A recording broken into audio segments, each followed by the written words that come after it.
I love you. I miss you. I'm going to read you a book. It's called Splish, Splash, Splat. It's about a cat.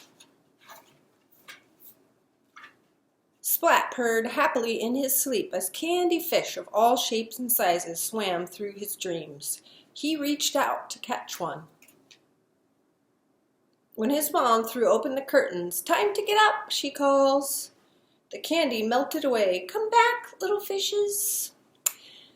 Splat sighed.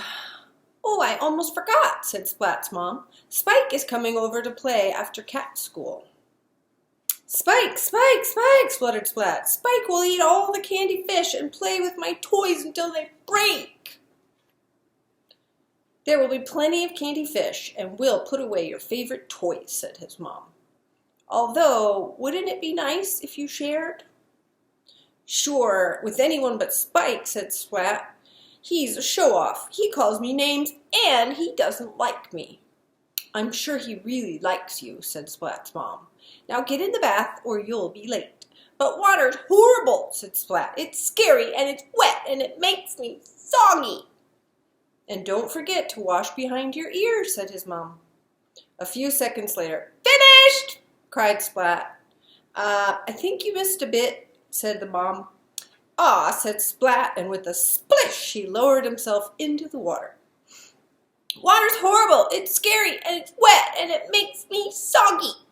"Oh, I almost forgot. You began swim lessons at school today," said his mom. "Gulp," said Splat. "This is not going to be a good day," Splat said at breakfast. Seymour shook his head. "Not a good day at all," Splat said on his way to school. Seymour shook his head. "Can this day get any worse?" Splat asked. Seymour looked through Splat's legs and he nodded. Can get worse. "Hi, Splatty. Last one in school's a loser," said Spike with a grin. Spike sped through a puddle with a splash and was gone. "What a show-off," said Splat. "This is definitely going to be the worst day ever." In class, Mrs. Wimpledimple made an announcement today. "Class, we're going to learn how to swim." The class fell silent, almost. "Yay!" cheered Plank. "How weird," said Splat. "Class, to the swimming pool," continued Mrs. Wimpledimple. The class lined up by the pool. "Splat forgot to put on his swim trunks," teased Spike, and everybody laughed. "No, I haven't. They're black and furry," Splat replies. "It's time to get into the water," says Mrs. Wimpledimple. "Yippee!" cried Plank, and he jumped into the pool. "That's really weird," says Splat.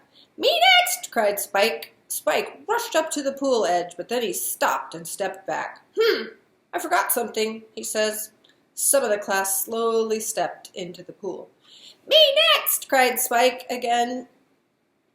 He rushed to the pool edge, but once again he did not get in. "I forgot something else," he said. More of the class got into the pool. Soon, there were only two cats by the side of the pool, Splat and Spike. "Come on in," said Mrs. Wimpledimple. "It's a lot of fun." Splat couldn't keep quiet any longer. "Water's horrible," he blurted, hiding behind Spike. Yes, it's horrible," said Spike, hiding behind Splat. "Water's scary and wet," they cried together, "and it makes us soggy." Splat was confused. He thought Spike wasn't afraid of anything, but Spike was just as scared as Splat felt, and Splat felt sorry for him. Splat looked at Seymour. He thought. Then Spike saw the strangest thing. A candy fish floated in front of his face. Spike tried to catch it, but he missed. He tried again and again, but still he couldn't catch it. Then he made one last effort, and finally, yum! Then Spike realized that he was standing in the swimming pool. How did that happen, he wondered. It doesn't feel horrible, or scary, or too wet, said Spike.